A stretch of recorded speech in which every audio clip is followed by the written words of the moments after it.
আমি সেই বিখ্যাত ঘনাদা। 1957 সালে আমি পুরো গ্রামকে আগুন লাগিয়ে ফাঁকা করে দিয়েছিলাম। খুব তাড়াতাড়ি আসতে চলেছে ভূতের ডকুমেন্টারি। আপনি দেখার জন্য তৈরি আছেন তো পান্নালাল?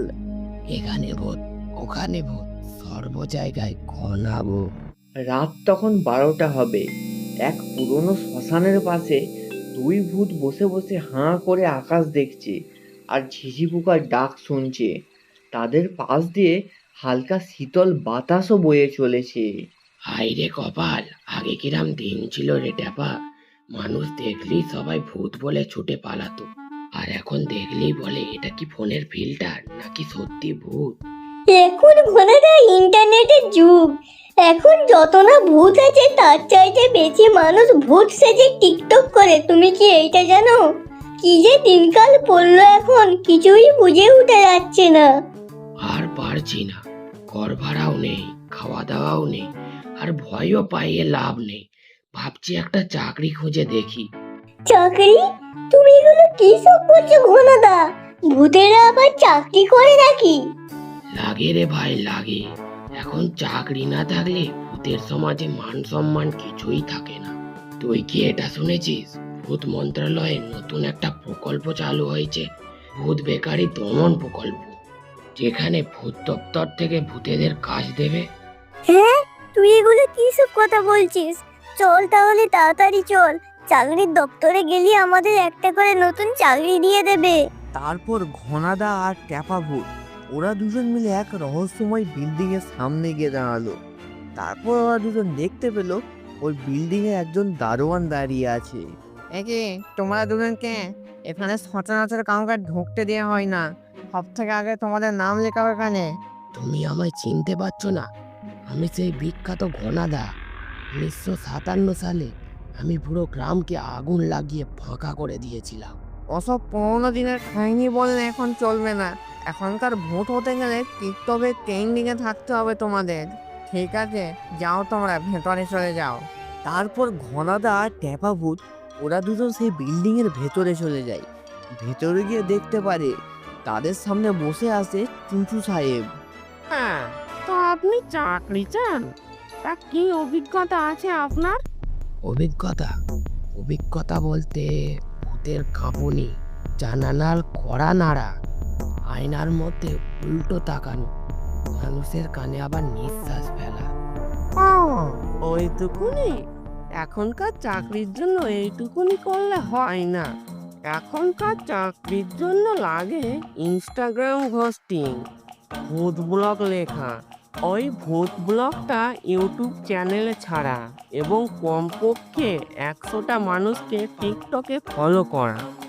তোর আমি ওই রকম আধুনিক ভূত লাইফে আমি ফিট না রে ভাই। আমি সেই অরিজিনাল ভূত, যাকে দেখে মানুষে ভয় পায়। সাহেব সাহেব, আপনার কাছে আর কোনো পুরনো কাজের জায়গা নেই যেখানে ভূতেদের দরজা পাহারা দেয়া কিংবা পুরনো ভূতুরে রাজবাড়িতে হাওয়া দেওয়ার কাজটা? ওই কাজটা পেলেও আমাদের হবে। একটু ভেবে দেখুন না সাহেব, ওরম পুরনো যুগের মতো কোনো কাজ নেই? তারপর সেই চুঁচু সাহেব একটু ভেবে বলল, হ্যাঁ, একটা চাকরি আছে, একটা লোক আছে, নাম তার পান্নালাল। ভূতের চরম ভক্ত সে। প্রতি শুক্রবার নিজের বাড়িতে ভূতের জন্য ভোজ রান্না করে। যদি ঘনাদা ওর বাড়িতে গিয়ে ভয় দেখিয়ে আসতে পারে, তাহলে মাসে 3বার দুধ আর 1বার হরলিক্স আর নেটফ্লিক্স পুরো ফ্রি। নেটফ্লিক্স? ও মা, আমি যাব। আমি একদম পারফেক্ট ভূত অভিনয় করব। রাত তখন 1টা বাজে। চারদিক পুরো অন্ধকারে নিস্তব্ধ। সেই নিস্তব্ধ অন্ধকারের ভেতরে ঘনাদা সেই পান্নালালের বাড়ির ভেতরে হাজির হয়। ঘনা, নিজের পুরনো ফর্মে ফিরে চল। এই তো ঘরে লোক শুয়ে আছে। পান্নালাল তখন নিশ্চিন্তে ঘুমোচ্ছে। ঠিক তক্ষুনি তার টিভিতে একটা দৃশ্য ভেসে ওঠে। খুব তাড়াতাড়ি আসতে চলেছে ভূতের ডকুমেন্টারি। আপনি দেখার জন্য তৈরি আছেন তো পান্নালাল? এখানে ভূত, ওখানে ভূত, সর্ব জায়গায় ঘনাবো। ও মা গো, এসে গেছি, ভূত এসে গেছি। কে কোথায় আছো? বাঁচাও।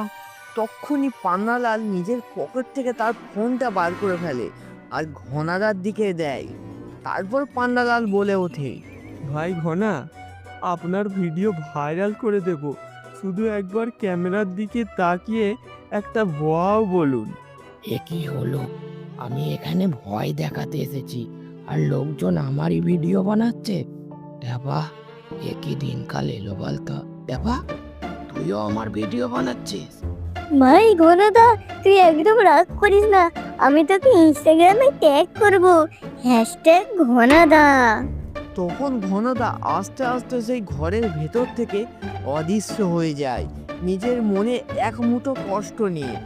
ঠিক তার পরের দিন ওইখানকার ভূত মহারাজ ঘনাদা আর ট্যাপা ভূতকে তার রাজমহলের ভেতরে ডেকে পাঠায়।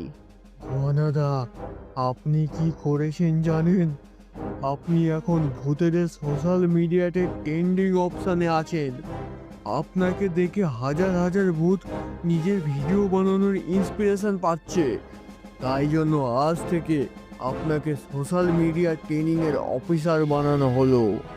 আমি চাকরি পেলাম, এবার আমি অফিসিয়াল ভূত ইনচার্জ অফ বয়। বন্ধু, চল চল, আমি শুনেছি বিলাসপুরে নাকি টক টক ঝাল ঝাল বেশ ভালো ফুচকা বানায়। চল, আমরা দুজন এবার বিলাসপুরে গিয়ে ফুচকা খাই আর বাড়ি গিয়ে ইউটিউব দেখবো। কি দেখবো ইউটিউবে?